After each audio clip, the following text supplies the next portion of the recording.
And they're going to be here at my office, and you and Magda will be the only ones in attendance. All right, Neil will be... Tuesday and Thursday from 9:30 to 12:30 here at the office. And then we will discuss access the following week. On my left, your right, is Magda. Yes, hello, Magda. Next to Magda is Kevin. And hi. And next to Kevin is their advocate, Starella. Starella. Yeah. Thank you very much for coming. And Starella has not been cleared for visit.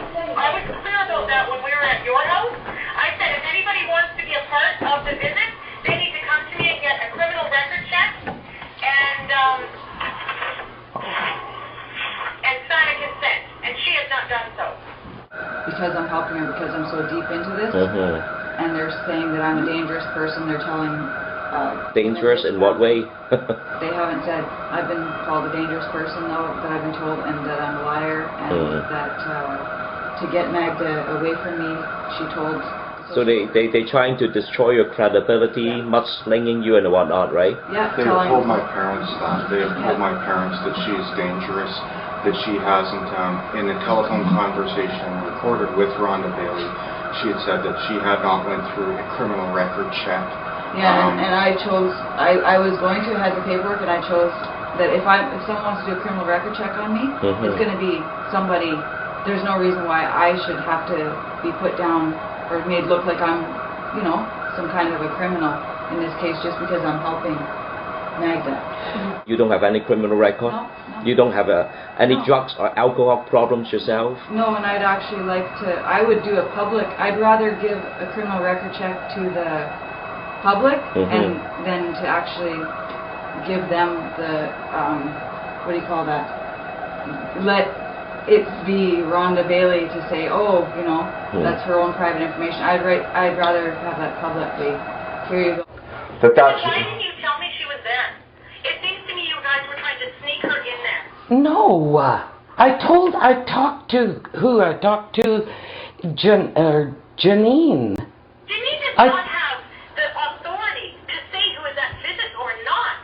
Initially, I was concerned because Magda's husband got custody of her child from her first marriage, and I wondered about that, like why he got custody, and I wondered if there was an issue. So I phoned the ministry and said that I was concerned about this, and she said yes, they would check into it. If there was a problem, they would get a hold of me. And it was probably 2 or 3 months later before I finally heard from them, and at that point she said, it's bad. It is real bad. And started to detail a bunch of stuff that scared me. Okay, but wait a minute, Barb. This social worker breached confidentiality, information that she got, records. She didn't just call to say thank you for your call, yes, we have concerns. Did she elaborate on her concerns? Yes, she did. Yes, she did. And at that point, did you were you believing everything she was saying? Of course, because she's a government worker. Like, that's who we're supposed to trust. Have you subsequently found out that a lot of what she said was untrue or exaggerated? Very much. Oh, okay. Very much. This is a child that we're talking about, and you guys adhere to what we're doing. We have bent over backwards to assist and help you guys prove that you can parent. Okay, you have canceled one meeting due to a court order not being signed that was signed that you canceled. I mean. Did you cancel a meeting? Kevin, you tried to cancel Tuesday's meeting. I tried to cancel Tuesday's meeting and postpone it till Wednesday. Kevin, things happen.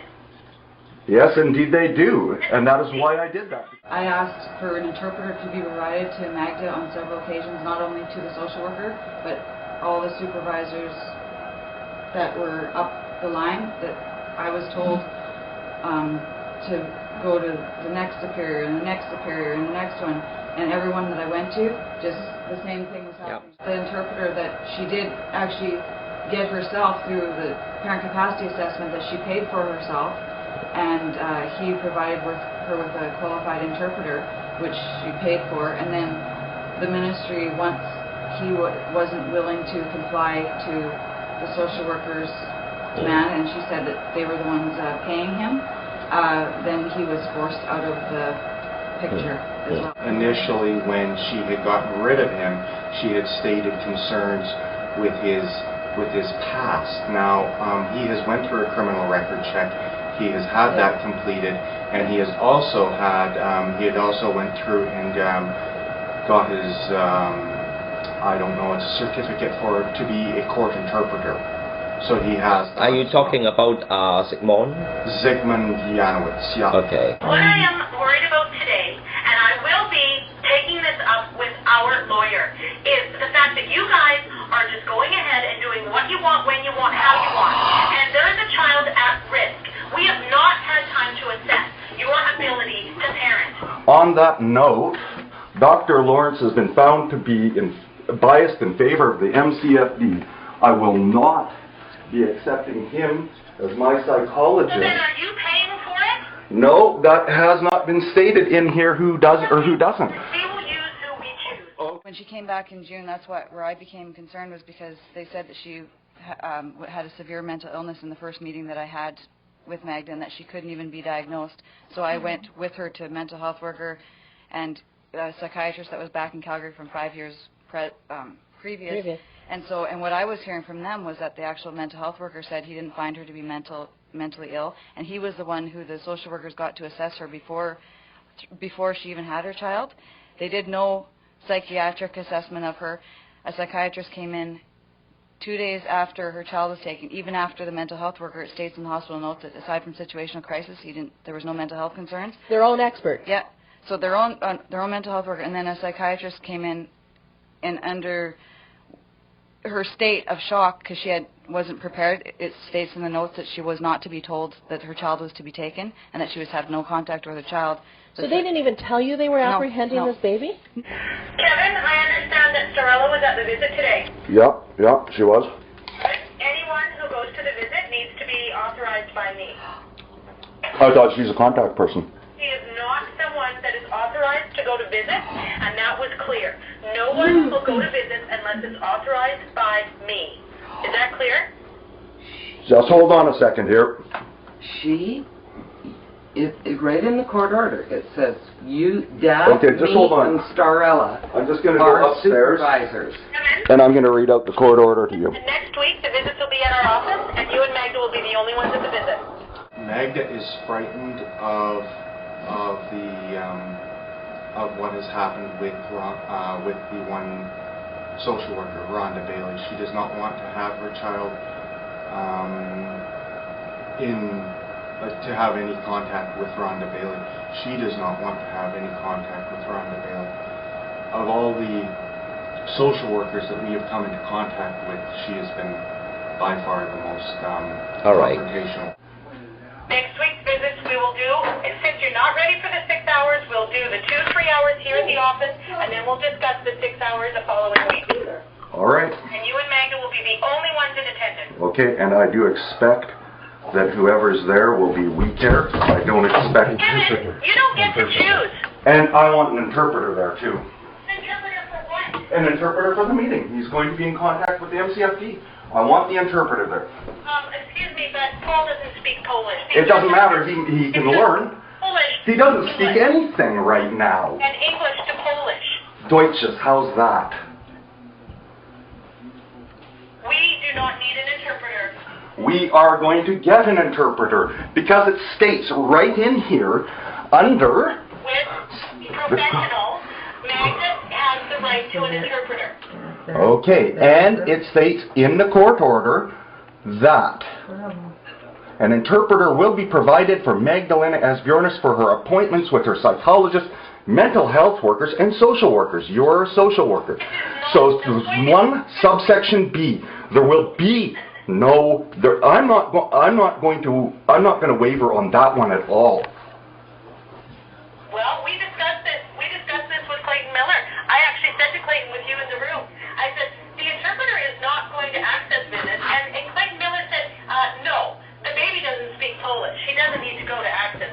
Well, that was prior to this change. Excuse me, that was not changed at all.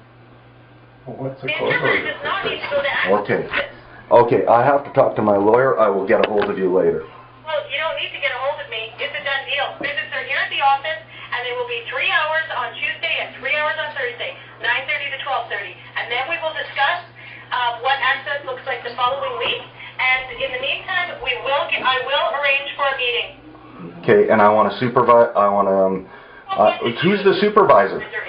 Yes, I do You get. don't get to choose, and you better check on that because you don't get to choose. We're paying for it. We choose. What did I do so wrong to do this? Evan, the things that have gone on are sneaky and underhanded. Having Starella there without my knowledge just indicates to me that you guys are not in a position to work cooperatively, and until you are, I need a closer handle on what's happening. I am working in 100% adherence to the custody order here. And why was I not informed that Starella was going to be there? You told me. According to the information that we had, my mother did expect that was passed on to you, that you were aware of that. She is there for support for you, but she is not there for access visits. It was sneaky, and I'm not. No, that was not sneaky. I had no knowledge of that. I had no knowledge of any contention that you had with her being here. Really? Really. Really? Well, where is it proven that I did have? There's no burden of proof on that. Well, you didn't mention that she was going to be there, but you mentioned your brother. I mentioned my brother at the last visit. Yeah, but you didn't mention Starella. My mother mentioned that to a couple of the girls, to Janine. Janine doesn't get to choose who's at the visit. And I will check with Janine. Okay. Okay, do that. I will. I got told from Camp Gretel that he didn't want to get involved because he didn't want to botch things up, and so he wasn't willing to. I said, I've collected evidence with Magda that is concerning, and actually it will show in the report to court that there was fabrication by the social worker, which led to the removal of the child. And he said, that's a very serious allegation that I'm saying. And I said, well, I've got the papers right in front of me. Yeah, it isn't serious. Would you please take it serious? I asked him, and I've spoken with him 5 different times, and I've requested that he do an independent, that somebody within the ministry do an independent review, provide another social worker. And what have they told you? No.